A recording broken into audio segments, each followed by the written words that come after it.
ipakita ko lang sa inyo kung ano mga pinamakalta. Kasi bago tabalhin sa kwarto, siyang ako nga kwarto ay kanahimos. Diri no kay pa ang ako nga bed. Mag-tour-tour ko sa gamay ko nga kwarto next time.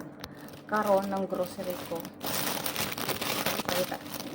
Ang mga pinamakalta.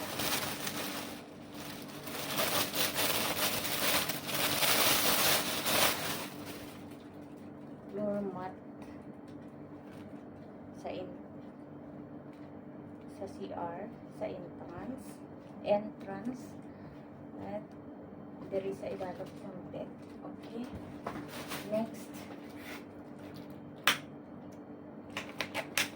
pambansang ulam ng mga OFW. Ay, sorry, nabuka. Capricorn bread. Siyempre, sabonera. And my partner para guwapa.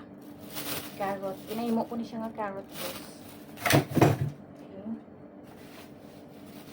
Ahos. Siyempre, pag may ahos, di madula ang Bombay. Tapos, my favorite para ano ba?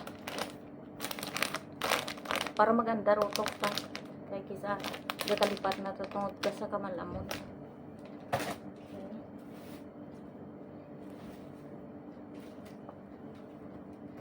Pagkal naman sa sapatos, kaysa una wala ko sapatos, iskwela ko sa high school, so karon cravings ko mga sapatos nan. Pag ba yun nakita ko nga barato nga bakal ko ba, pang duty ko ni siya kay black. Kay padulong na ang winter, gusto ko magsuot sang plus size na t-shirt. Pwede ko ni ipanghatag pag hindi ko naganahan. Or may manugsunod bata ko nga lalaki. May tiboy-tiboy. Then, panglagaw. Then, after shower, dokon doktor. Dokon doktor.